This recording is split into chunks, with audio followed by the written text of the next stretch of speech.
Have you ever had a day where it felt like your entire life was falling apart? If so, well, then you can relate to Niamh McAnally. Because in the span of one day, she became jobless, homeless, and the only form of transportation she had were the shoes on her feet. At this point in her life, she was divorced in her mid-50s. And to be honest, she didn't know what she would do. But thankfully, Niamh has a spirit like nobody I've ever met. And she realized that there was something more. And so she would embark on an adventure, traveling the world for a year, working just for food and lodging. Now, where her story really gets exciting was the last trip, the last go-round, before settling down, getting back to that, quote, normal life. She was going to help a solo sailor crew his sailboat from Florida to the Bahamas. Now, what happens next, that is only a story that Niamh can share herself. All I can do is to urge you to not go anywhere. As a matter of fact, I want you to be sure that you listen all the way through today's episode. Even if you have to take a break, you come back a few times, be sure you finish it. Because there's a story at the very end of our conversation that ties it all together. It's a part of her story that you never knew you were missing, but once you hear it, you realize you can't live without it. My friend, this is a story that I hope is going to set your soul on fire, is going to have you wanting more out of life, because that, after all, is the whole point of sharing it with you. With that said, I welcome you to what is episode 346 of Grit, Grace, and Inspiration. Yo, are you ready to flip the script on life? Because those bad days, they're just doors to better days. And that's exactly what we do here at Grit, Grace, and Inspiration. Your host, Kevin Lowe, he's been flipping the script on his own life, turning over 20 years of being completely blind into straight up inspiration, motivation, and encouragement just for you. So, kick back, relax, and let me introduce you to your host, Kevin Lowe. I am in the studio today with a woman who I have been looking forward to meeting again, because the first time I talked to her, she stole my heart. I love her, and I'm excited to get to introduce her to you right now. Niamh, welcome to the podcast. Thank you so much, Kevin. Lovely to be here with you. Oh, well, I am excited to dive into your story all the way back from Ireland, all the way to Florida. We're going around the world today. And I guess I figure, we might as well start back at the beginning. And specifically, I would love for you to kind of dive into a story, sharing with me a bit about life growing up in Ireland, and specifically growing up in a family that were all actors. Right. So both my parents were actors. So I kind of grew up in that theatrical background. And it's kind of hardly surprising that I ended up in the business myself, originally in theater, and eventually became a television director. The best part about it that has been useful for me in my life has been the fact that they were both freelance actors. So they would get cast in a show for 3 or 4 weeks at a time, and they would never know necessarily where the next job was coming from. Now, they were both very good. They knew they had the talent and they knew they had, the demand, but they would never know for sure. So as a result of that, like, variety was very much part of our norm growing up. And you didn't know what was going to happen in 2 months' time or 3 months' time. People would ask them, for commitments for 6 months out. And they'd be like, well, we don't know, because we don't know if we're going to be working then or not. And that really helped shape my outlook on life in terms of reinventing myself all the time. I've had like 5 careers across 5 different industries, but it just seems normal. You just start again. Yeah, that is fascinating. Now, you had siblings as well who were into acting also, correct? Yeah, both my brothers were in the business as well. They were in front of the TV cameras and also behind them, and then into radio production and music television production. So yes, it was quite a family event. Yeah, that's fascinating. Now, growing up, did you pretty much just know, like after school and stuff, that you would want to get into that line of work? I wasn't sure, to be perfectly honest, because my parents were both so talented. I wasn't sure if I would have enough talent, and I didn't want to disgrace them. So Ireland at the time, it was very much a homogenous society. And it wasn't a foregone conclusion that everybody would go to college. And to Mm. me at the time, it seemed like it was mostly, people who wanted to be teachers and professors. And also, I had read an essay for our leaving certificate, the equivalent of like high school graduation, Okay. and by Cardinal John Henry Newman, which was the idea of a university.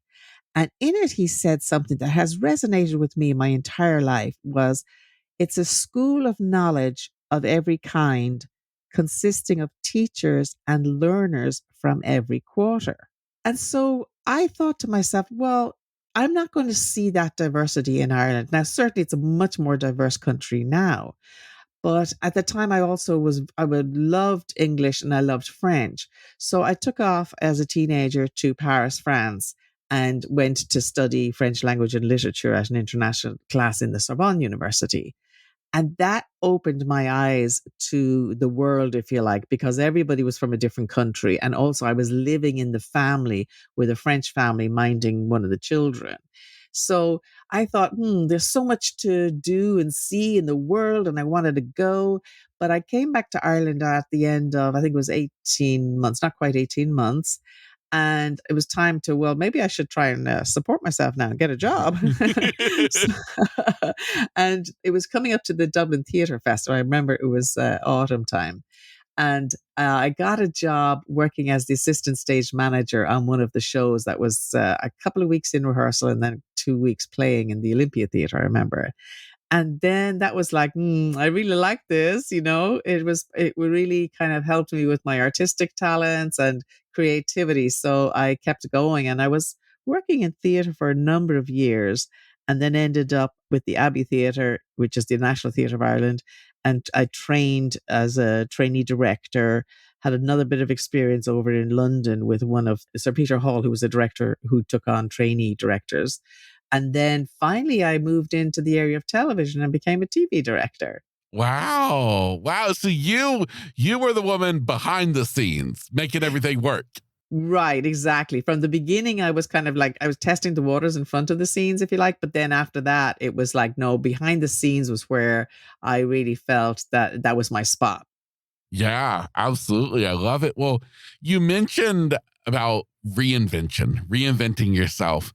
And I'm going to assume from the little bit I know that those reinventions are probably going to guide our conversation a lot today. And just as kind of like a sneak preview, would you mind sharing as an overview what those reinventions were that you've done? Sure. So earlier in 87, I had been introduced to scuba diving. And I met somebody that was also on the instructor program when I became a scuba instructor. And we were together and it was like, oh, let's go travel the world and teach scuba diving. We can go to all these wonderful places. And at that stage, I was a television director, and I thought, oh yeah, that sounds great. We just take off and travel. And so that's when I got into the professional end of scuba diving instruction, and that's what brought me originally to Belize, where I was working on a volunteer project, and then ultimately from there to Key Largo, Florida, and stayed there a number of years. Now the relationship didn't work out, so I kind of figured like, well, what's next, And down in Key Largo at the time, the biggest kind of employer I could see at the time outside of scuba was one of the hotels. It was a Sheraton hotel at the time, a little bit brazen. I went down there thinking, well, I'm Irish and we're supposed to be renowned for hospitality, so how hard could it be to work in a hotel? it's like I had this idea, like somebody comes in and you say, "Oh, good evening. Here's your key. Off you go." I mean, with absolutely no respect for all the people who have like gone to college and gone to hospitality degrees and everything else like that. But anyway, I started working in the hotel. They very graciously gave me a job with zero experience. And pretty soon, though, they realized that I had, managerial kind of style of working. So they offered me a job as I think it was the front office, front desk supervisor originally. And anyway, from there, I did more and more, and I kind of backdoored my way into it. I then started doing my certificates and my diplomas and all that good stuff. And I ultimately became a manager of a hotel and living over on the island of Sark in the United Kingdom, Channel Islands, just off the coast of France. And I lived on this amazing island, which was 3.5 miles long, a mile and a half wide. accessible only by ferry. There's no cars on the island, no paved roads, and no airport. So it was incredible. And it rises 300 feet up out of the ocean, if you like. And Wow. yeah, it's quite a stunning location. In fact, Enya, the singer Enya, actually has an album out called Dark Sky Island, and it's about that island, Sark, because they became the first island in the world to get dark sky status. Where there's no light pollution and you can see these amazing stars. Mm. So that's how that came about. So that brought me into hospitality. At the end of 2014, I had been on Sark for 5 years at that point, and the owners decided they weren't going to open the hotels in the year of 2015. So I thought, what's next? So I was so involved and addicted to volunteer travel. Every time I went on vacation, I would volunteer to try and, live in the community. And I thought, I know what I'm going to do. I'm going to take a year out and I'm going to travel the world as a volunteer in one direction. So start out in London and head west and keep going the whole way around the world and take 12 months to do it. That was my plan.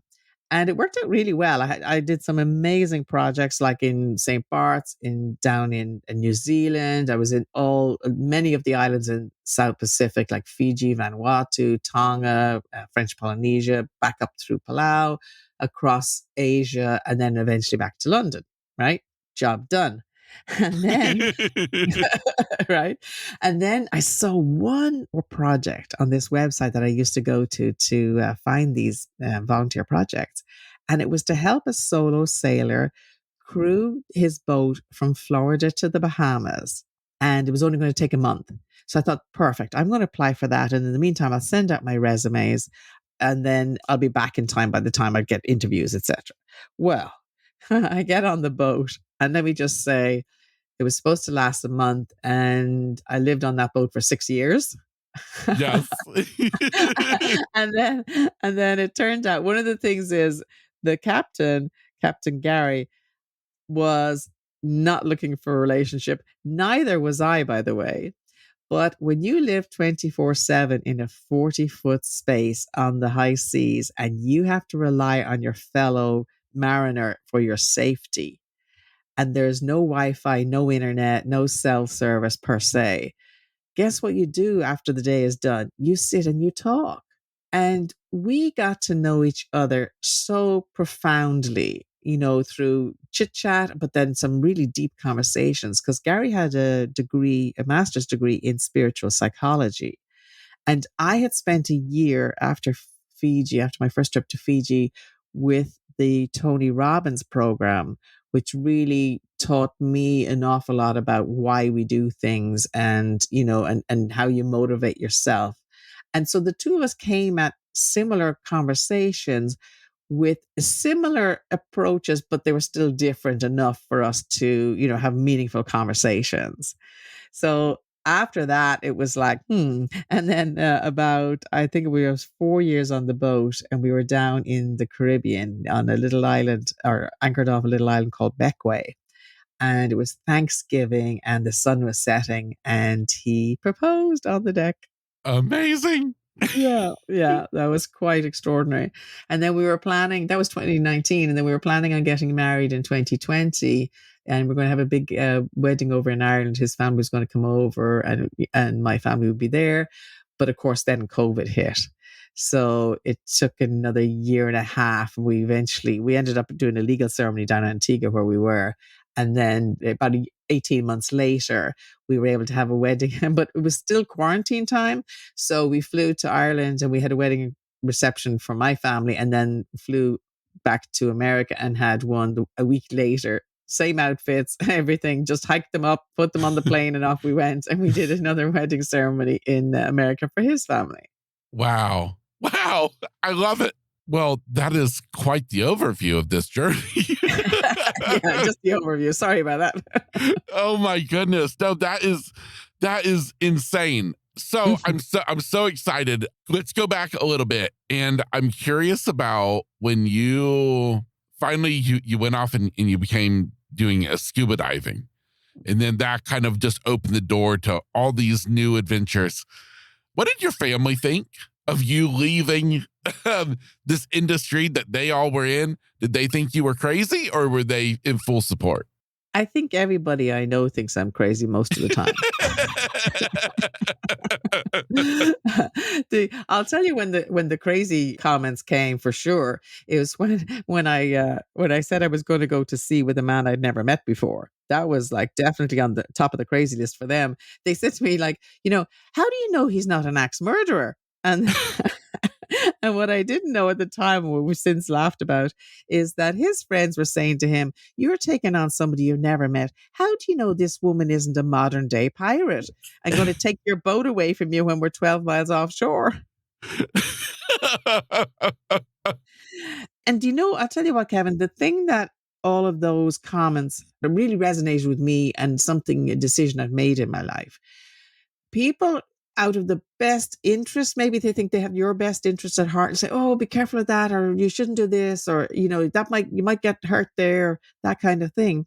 If you allow somebody else's fears infect you, you'll get stuck. You won't Mm, go, you'll get stunted. You won't be going and doing the things that your heart sings that and wants you to do. Do you know what I mean? So I took a while to learn that in life because early on we kind of do things we should do, we ought to do for maybe for approval, maybe for people say this is the best idea for you. And until such time as you step into your own persona and listen to your intuition, listen to who you really are, and uncover all of that, you can allow that to stop you. And that's one of the beautiful things that I've learned from traveling is that now I just listen to my own gut and it really mm. hasn't steered me wrong. Yeah, absolutely.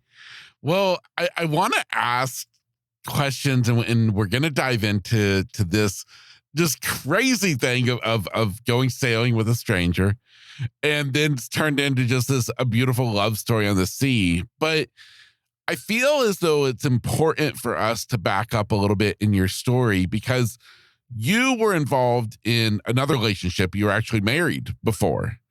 Right, Will you right. talk to me a little bit about that chapter in your story? Sure. I was married, and the reason I ended up getting married was because I was in my 30s and I had that baby clock ticking away in my brain. I wanted to be a mother, I wanted to have children, I wanted to have a family. And I hadn't quite met the right person for me. And then I got into this relationship and, it was all very fine, but I kind of had a feeling it wasn't the right relationship for me. And yet the wedding invitations had been sent out and I went ahead with it. But here's the interesting thing. I grew up in a country, and at the time there was no divorce in Ireland. In fact, it didn't come in on a limited version of it, came in 1994. So I grew up where, you got married and that was it. And there was always an expression, you was like, "Oh, you've made your bed, now you lie on it." And that was drilled into me subconsciously, consciously, and all through this relationship. I couldn't give myself permission to leave, even though I was married in America. I was living in America at the time. It would have been easy enough to go get a divorce if you needed to. So it took an awful lot for me to say, this is not right for me. I was sublimating who I was as a human being in order to make it work. We were just not the right two people being together. And I went to various different counseling sessions, and one woman, a lady called Dana Vince, I know she won't mind me sharing her name, of Healing Hearts Counseling. She was in Florida at the time. She's actually up in Tennessee now, and she's a wonderful counselor. But she listened to me for about 2 or 3 sessions. And one day she said, "Niamh, I'm not telling you which is the right direction for you to go in here. But if this is your decision, and if you do decide this is not the right marriage for you, why wait one more day to be happy?" Mm, And somehow that just one question really penetrated all my sort of self imposed jail, if you like. And I really heard her. And I thought, yes, I know this isn't right. In fact, I knew like very early on in the marriage, it wasn't the right marriage for me. But I stayed with that kind of cultural traditions, and internal chatter going on. And once I got to that place, I went, yes, it's okay. And why wait one more day to be happy? This is not good for you. And ultimately it's not going to be good for the other person if you're not being the best version of yourself. So, and that's made the decision for me that I had to leave that marriage. How long were you in that relationship? I was married for what, 8.5 years? Wow. Yeah, I'm a slow learner. You know what? I think the truth is that when we're stuck in a situation like that and you don't know what else to do, you just do it. You're just there. And before you know it, it's not until you get so far down the road that you look back and you think, my gosh, what am I doing? I've just wasted all this time. Yeah. And people have asked me that, like, if you go back in your life, what would you do differently? But you know what? That experience for me is part of my DNA now. It's part of who I have become, the lessons I learned during that experience. So I wouldn't change it for the world. You know what I mean? It's like that was presented to me in such a way that it's part of who I am. And it also, knowing what I knew then, once that moment came, when I was there so long, if you like this, I started out in my 30s in it. And when I was in that relationship so long, by the end of it, at that stage, it was too late for babies anyway. And when I got to that place and I realized I'm not going to be a mother and I don't have a partner either, and I'm certainly not going to start trying to do this by myself. Once I got to that, I was upset naturally enough. It was something I wanted in my life, but now I didn't have the opportunity. I said, I can either stay here boo-hooing about this for a while, or I can try and look at it from a different aspect. And what I did was I said, okay, if I can't have children, what is it I can do that mothers and family, parents that have children and they're raising them and all those responsibilities, what is it I can do that they cannot do? And that's when the answer of long-term travel came to me, because I'd always wanted to travel. So I could take off. I was independent. I was just me. I didn't have the responsibility of raising family at that point. So I thought that's what I had to do. And from then on, every time I came across a situation that on the surface didn't look good, I would say, okay, well, what's the gift in this? And if I couldn't find a gift, I would say, okay, well, what's the lesson? That is amazing. Things go wrong in our lives and we're all tested in various different ways. And some can be minor, some can be major. And the only way I have found to get through those times is to try and flip it on its head and look for some kind of good in it. What is the gift? There's a gift here for me somewhere. And I mean, it could be as simple as missing your airplane. Are you going to meet somebody else sitting in the waiting room or in the lounge area that you wouldn't have met otherwise? Those kind of things. And if I can't find a gift, I've got to find a lesson. There's got to be some reason this is happening for me and not to me. I hope anyone and everyone listening to this just took note of that, because I mean, that right there is, I think, reason enough for a lot of people who click play on this episode is they need to hear what you just said. That's powerful. Great. Well, that's good. I mean, and that's the other reason I wrote a memoir, was to try and use my story, not to write a book about, oh, me, but to use my story. And if any of the stuff that I've been through on that journey resonates and is helpful for somebody else. And I mean, that's why I went quite deep and quite personal and, quite vulnerable, if you like, was to try and share that story if it was helpful for somebody else. Yeah, absolutely. So if I understand correctly, it would be then that you embark on the year of traveling? Yeah, it was a little time later. I kind of rattled around for about 2 years in America trying to find out where my niche was. And I just couldn't settle. You know what I mean? I tried living in various places. I had been in California, I'd been back in Florida, I'd been in Texas. I was running around the country trying to find my feet, if you like. And I ended up down in Fiji on a volunteer program. I was down there for about 4 months, maybe. And I got called back to Los Angeles to help somebody and help them drive. They'd been in an accident and was trying to help drive them to and from work. And I was on the road in LA where driving is a challenge. And, the traffic was crazy. And I one day I was in the car and I said, oh, get me on an island without cars. And I went back home, and you know what I did? The absolutely normal only thing you could think of doing was I Googled islands without cars. And believe it or not, Google said, I'll help you out there. Here's 3 islands that don't have cars or don't have any roads per se. And there was 3 of them. There was one in Greece called Hydra, or Hydra it's probably called. And there was 2 in the English Channel Islands. And that's how I ended up finding Sark.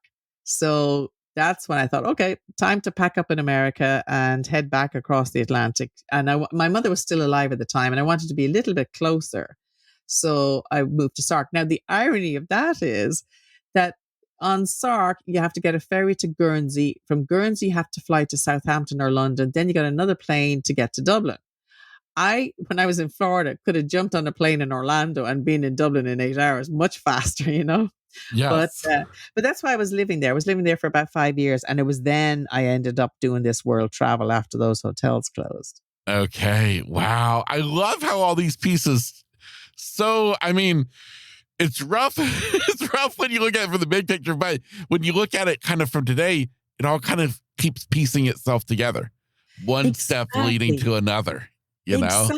Exactly. And all those different professions that I did, they all end all along. I have been a writer, but I haven't started being a professional writer until 2016, until I got on that sailboat with Gary, because I showed him one of my short stories from back in the day, and he looked at me and says, "Oh, Niamh, you've got to do this full time." So I went, "Yeah, really." And on the boat, yes, I had a little bit of time, but most of the time it was like galley slave, deck duties, hoist this, hang on to that, get under the boat, start scraping the barnacles off. So it's a busy, busy time. But anyway, I started writing full time then on the boat, and I started writing my memoir, Following Sunshine. And the interesting thing, all these careers, all this experience, and everybody has it in the same way, all your life experience, all sum up into who you are today. Hmm. And also, having worked in 5 different industries, I've got a lot of things to draw for. So if I start writing novels now instead of true stories, I'll have a ton of stuff. In fact, a friend of mine gave me a mug that says, "Be careful, or you'll end up in my book." That is great. Wow. Well, I'm curious to know, before we continue, I want to hear the full story about how you came to meet Gary on this boat. Tell me the story of how this whole thing came about.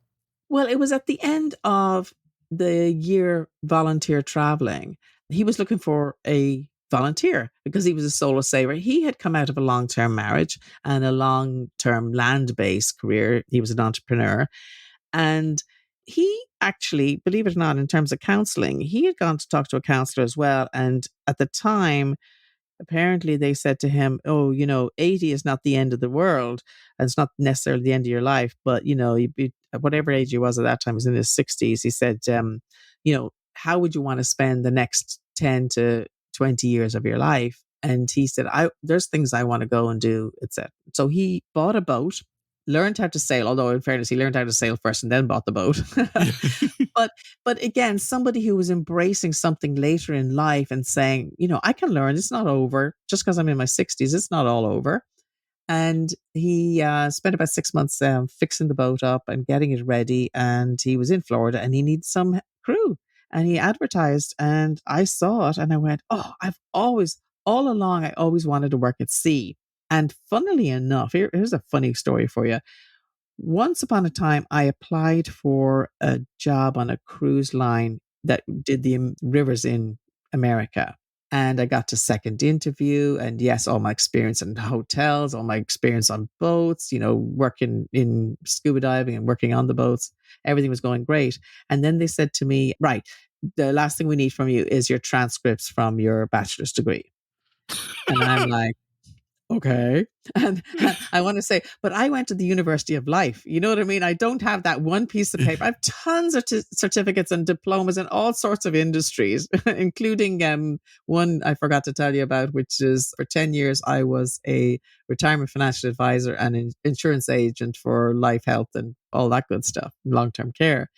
And I had all, I mean, that was state exams. I had all these pieces of paper that were exams, but they weren't all tied up in a bow in a bachelor's degree. And they said, well, I'm sorry, we can't hire you. And I went, okay. And they'd sooner hire a 21 or 22-year-old with zero life experience, but had that piece of paper.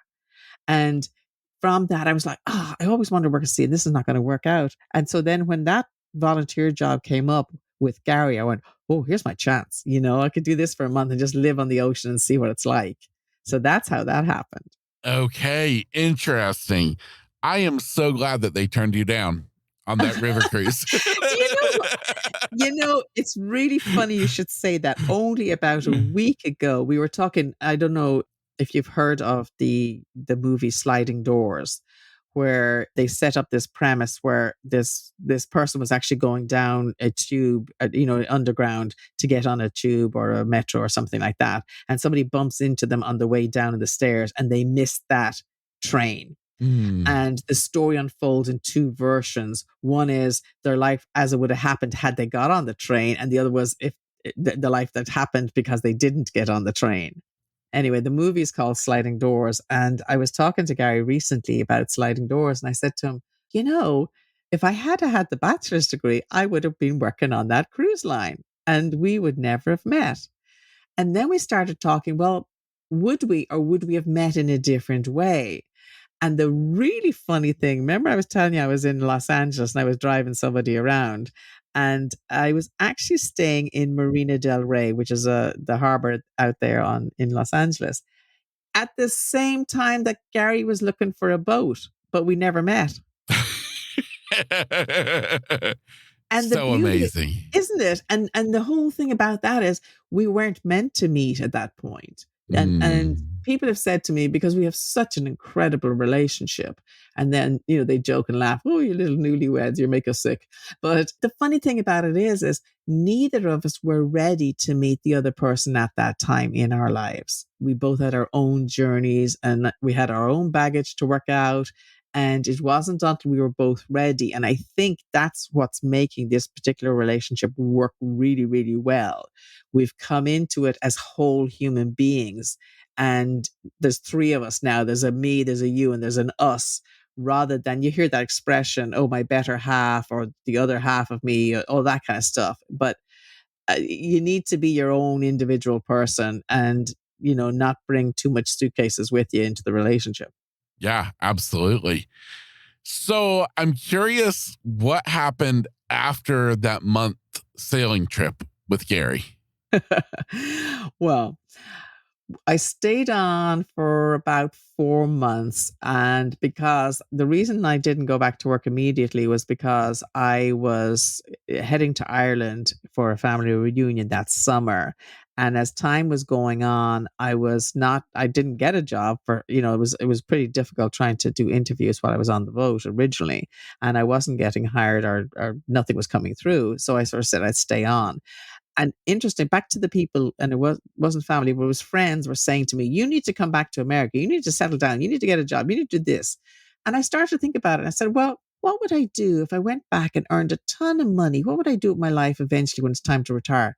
I know, I'd buy a sailboat and go to sea. And then I thought, I'm already here. Why would I give it up right now? Right. So we ended up staying on the boat together for 4 months. And then we brought the boat back to America. We went all the way down to the bottom of the Bahamas and came back up to America. And he and I said goodbye to each other. He was like, I'm not interested in having a long-term relationship. I've been in a long-term marriage. I just, I need some space and time, and I'm not ready to commit to a relationship. And I totally got that, even though I knew he was such a special human being. But for the first time in my life, I was able to let somebody go out of my life with absolutely no qualms. I was sad, but I wasn't clinging, if you know what I mean. Yes. And I just said, you know what, Niamh? there, but for the grace of God, there goes one of the best people out of your life. However, you're a better human being as a result of meeting him and being with him for 4 months. Mm. And you know what? Once I went through that process, it wasn't 10 minutes later and the phone rings and it's Gary calling me from Los Angeles.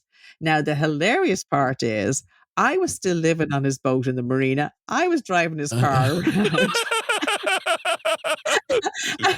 Because he said, "Oh, well, if you're not getting a job between now and then, the boat's going to be in the marina. You might as well stay on it. That's fine."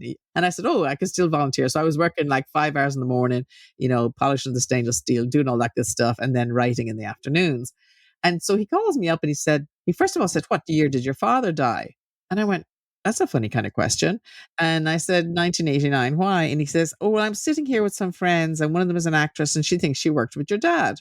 And I'm thinking, here's a guy who is not into relationships, happens to be back with his friends in California talking about who? And in my mind, I didn't say it to him. In my mind, I went, "You are so busted." So anyway, long story short, he decided to come back to take his boat out. And he says, "I'm coming back early to take the boat." And I said, "Okay, no problem." I thought I'll find another volunteer project for the length of time before I go to Ireland. He said, "Well, I'm actually taking it up the east coast of America. Do you want to come sail with me?" And I went, "Okay, sure. Why not? Right?" And he says, "Up to New Jersey." And I said, "What's in New Jersey?" And he said, "Newark. And there's a nonstop flight to Dublin, Ireland." And I went, "Uh-huh," because I had previously invited him to come to Ireland. But Mm. in conversation since, I've learned he was like, "I'd love to go to Ireland, but I can't go to Ireland because all our family's going to be there and there's some of our friends are going to be there. What would that say about me? Oh my God, whoa, whoa, whoa." And he went into his tailspin. So anyway, he did end up coming back. But the funny thing is, when he came back and we started sailing, I thought initially that meant that he was like, okay, ready, that there was something between us and that it would continue. And when he got off the airplane, I went to pick him up in his car, mind you. When I went to pick him up, I looked in his eyes and I saw he wasn't ready. And Mm. he was back, and we've since talked about it. And sure enough, his feeling at the time was he wasn't ready to commit, but he wasn't ready to let me go either. Mm. And so we basically took it a day at a time. And that phrase where "I like you pretty much, let's see how this goes." And that's what we've done. And believe it or not, every day since that, or at least on a weekly basis, we check in with each other and say, "Do you still want to be with me? Yeah. How's it going? Do we need to connect?" No, really, we do. Yes. Yep. And it keeps it fresh. It keeps us ticking over. And there's times, especially now that we're kind of we are land based at the moment, even though we go out in the water on a smaller boat. It really helps us to notice when we're not fully connected. Mm. Like you live in a 40-foot space, you are on top of each other 24/7, and there's time and room for meaningful conversations. But when you get into busy life on land, you could go a couple of days and you'd be like, "Uh-huh, uh-huh, I'll see you later, bye-bye." And then you might not have actually really connected. And so we, Yes. we go through that exercise to keep us on target. So we're all like, can you just cut to the chase and where does the love story really begin? Everybody's like, enough of this dancing around it. Well, it took a year, I think. I think it was on the anniversary, which we call the boat anniversary, of Like my stepping on the boat for the first time was January 15th of 2017, when he eventually got the love word out of his mouth. Yeah. Another slow learner. yes, another slow learner. I love it. Yeah, it was quite amazing. And there's a thing on boats when you're traveling up and down the different islands. You have like a business card. Well, now they have boat cards, and it's a picture of your boat on one side, usually a picture of the people, and then all the details on the back. And that's how boaters stay in touch. And a lot of the people out there were couples who'd saved up into retirement. They're going to do this for a while. Well, Gary had his boat card, and there was a picture of him on the front, and people started asking, well, who was Niamh? And then he would eventually write my name on. And then that day on our first boat anniversary, he hands me a card and it's a picture of the two of us together on the front. So that's when I knew. And Oh. I jumped in the dinghy. We were down actually in Marathon in the Florida Keys at the time. I jumped in the dinghy and I drove around all our friends and all the different boats in the anchorage. I'm like, I'm on the card. I'm on the card. And they were saying, "Oh, that's as good as a wedding at sea, you know? That's some commitment right there." Oh my goodness. That is so special. Wow. So at that point, because when you guys did you spent 4 months together at the first. Yeah. You were separated for not very long. No, about a Then month, I'd say. you reconnect. Uh-huh. How long before you guys get married? So that was 2017 when I got my picture on the front of the boat card. And the proposal was Thanksgiving of 2019. So what's that? Almost 3 years. And then we were married. We were legally married in Antigua on our boat anniversary. So it was like 4 years from the time I stepped on the boat. Yeah. Okay. We're going to go back to Antigua after I ask you this question. Okay. You guys got married 3 times. That's correct. We want to hear about this because most people get married once. Right. And, like 3 times to the same person. But Yes. so we had what we called a toes in the sand wedding in Antigua. And there was 2 couples who were there as witnesses. They were also on boats and they became our great friends on the ocean. And they happened to be in Antigua at the time. Or actually, one couple flew in specially for their boat was down in Trinidad at the time. And so we had that wedding, which was very special, very intimate. And we were like signing the legal document out of the back of a van on the side of this deserted beach, so very us. And there's a picture of us afterwards where we are like, oh my God, what did we just do? And the funniest thing about it is that we had been back in America before that Thanksgiving moment, when he apparently had bought the engagement ring. And I didn't know anything about it. And so when he gave me the engagement ring, I was like, wow. And then, of course, we were still out there in the Caribbean on the ocean when it came time for this Antigua wedding. And the justice of the peace lady from Antigua, who was on the beach with us, this is a deserted beach, right? And she says, now, Gary, blah, blah, blah, it's time to put on the ring. So he goes and puts the ring on me and I do the wed and all that good stuff, right? And she turns around to me and she goes, and now, Niamh, your ring for Gary. And I'm like, huh? I don't have a ring for him. I didn't know what to do, right? And so one of the lads who was with us as witness he says, don't worry, Niamh, I got you covered. And he hands me his keys, right? And so we take the keys off his key ring chain. And of course, you've got that little ring that's left over, right?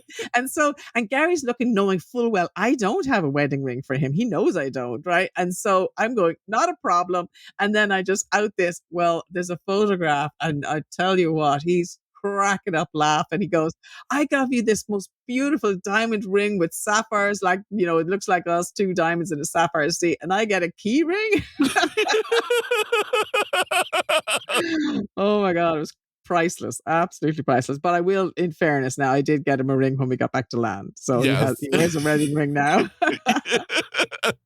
That is adorable. I know. Yes. So where were the other 2 weddings? So the other 2 weddings, one was in Ireland, in County Wicklow. We had this manor, and like I said, it was put off for 18 months because of COVID and everything shut down, and we weren't able to travel. So that was 18 months later, and we had that wedding. And there was a lady down, beautiful, I don't know what you call her, a tailor or couture, called Noreen.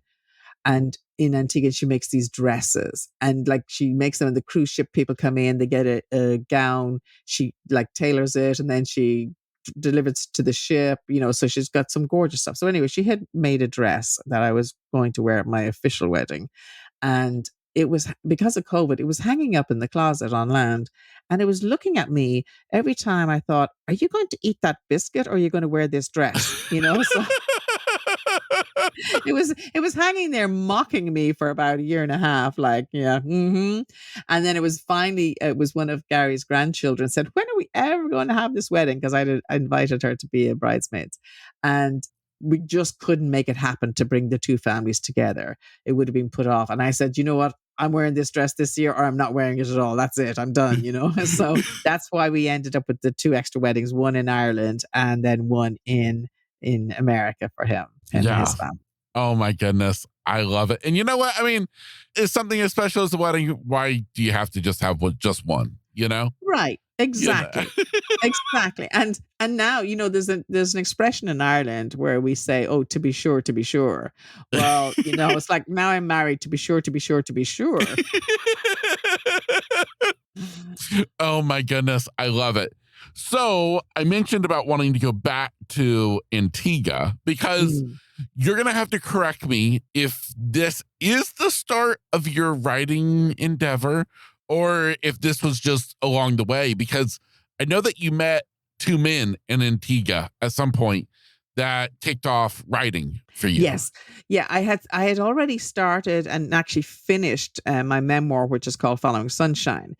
And while we were there, as you said, two men came ashore having rowed a 20-foot wooden boat 3,000 nautical miles across the Atlantic.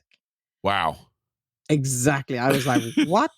And to put it in perspective, Gary and I had done a 10-day open water passage from the Bahamas down to Puerto Rico in 2018. And let me just say, it was less than ideal. I remember getting off the boat thinking, oh my God, I've done two open water passages in one, my first and my last.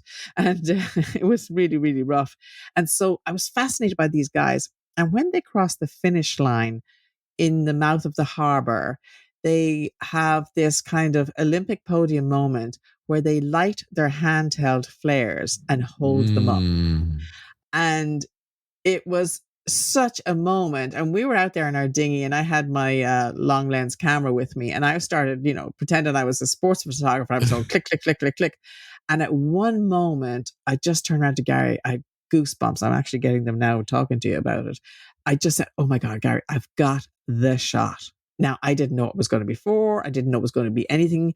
And I turned around. I was actually crying at that point just because it was so incredible. And I said to him, this moment is going to live with me for the rest of my life. And we dinghied back to shore. They came ashore and they literally had to be helped off because they were what I call marine lagged. Their legs weren't wobbly because they'd been on the ocean for so long.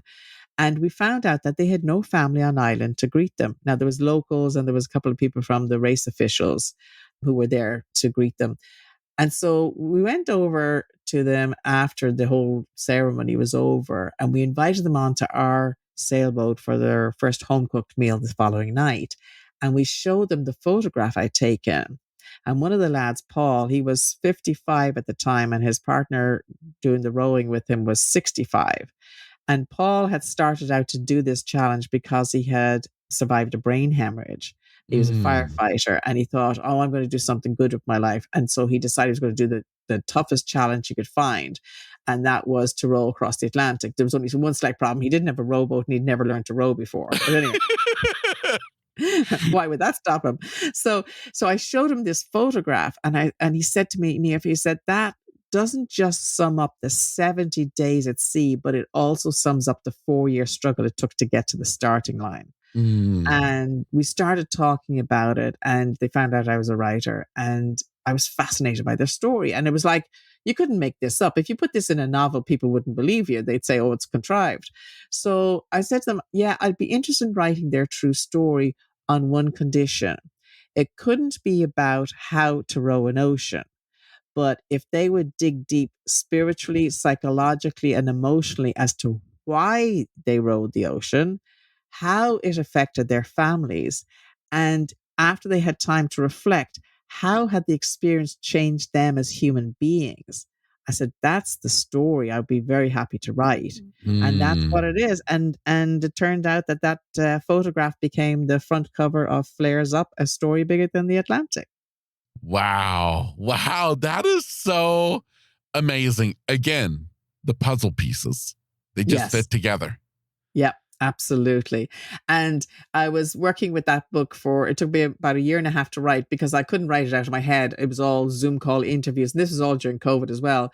Zoom call interviews, emails, phone calls, everything to try and get the story, but not just the story, but to get their feelings behind it. Every time they'd send me a little note saying, oh, this happened this day. Yeah, well, how did you feel about that? And what did you think about that? What happened when you called your family? Or all those kind of things. And I interviewed all of his their wives, their people who they worked with, children, so many people, and even the guy who built the boat originally, to try and get it authentic. And I wrote it to read like a novel. And Mm.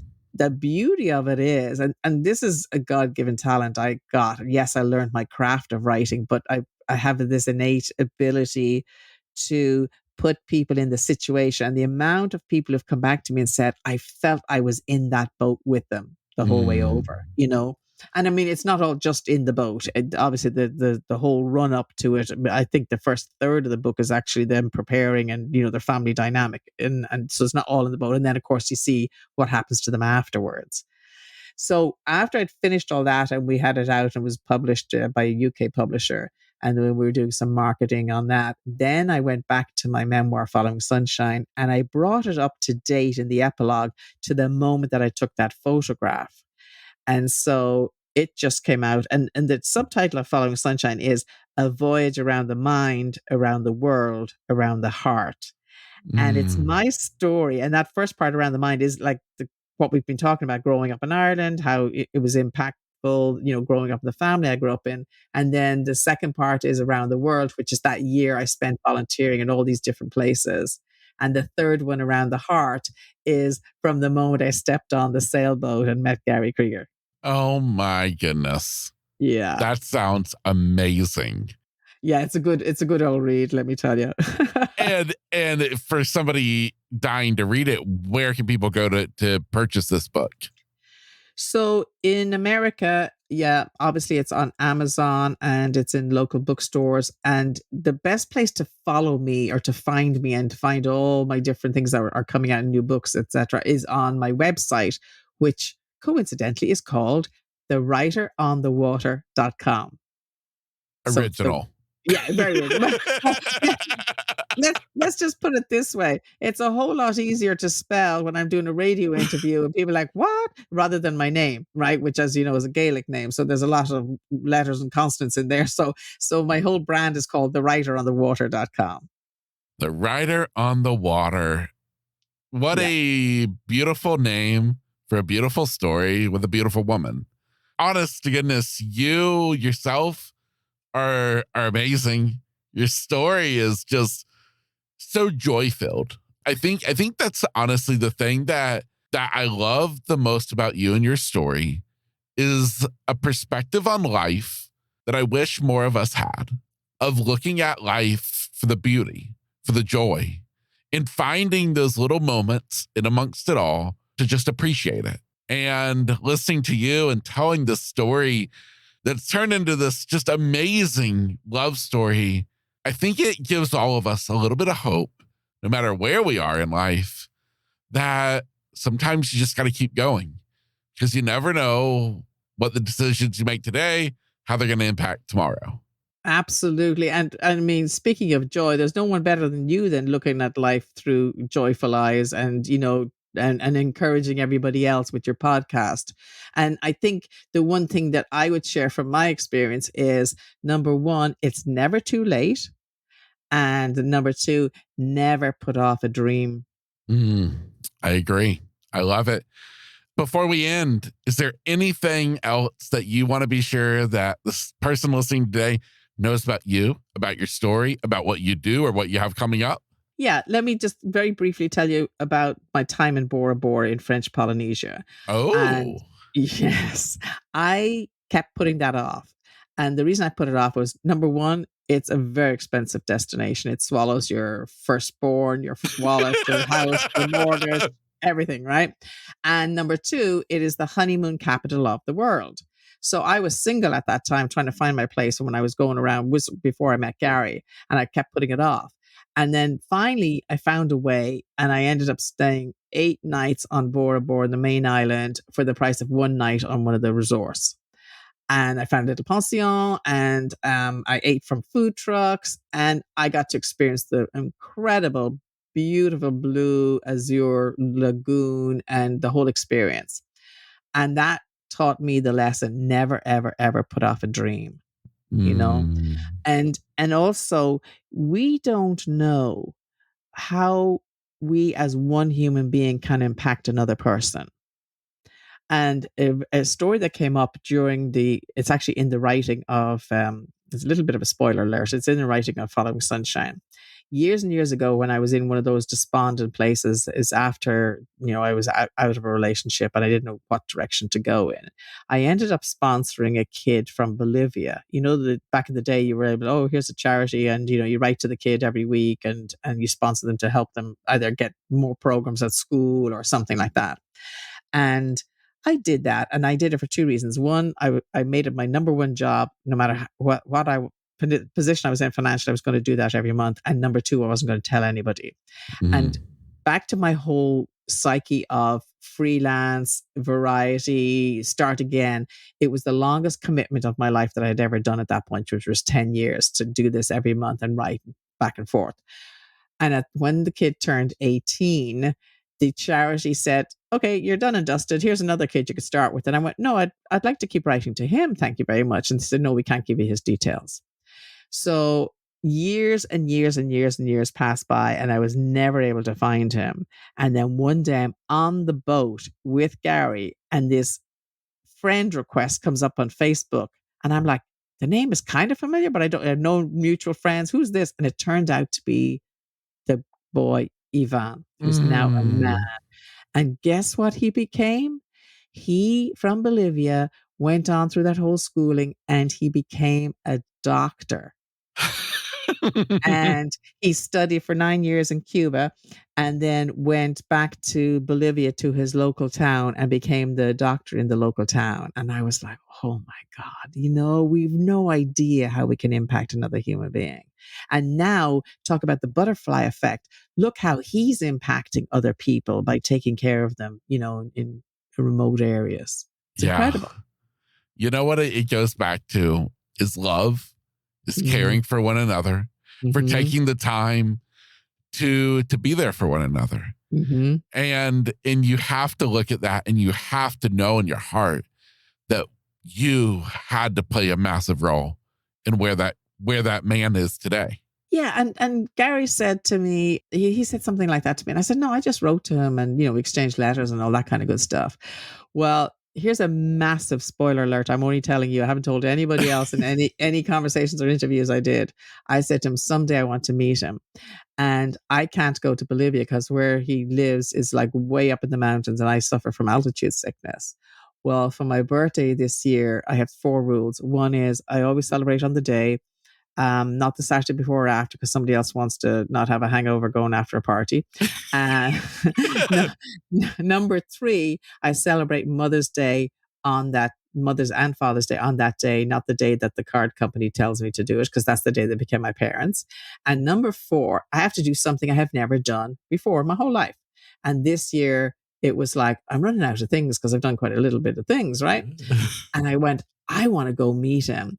And it turned out he's back doing his specialty in hematology in Cuba. And we went down and we met him in person for the first time ever.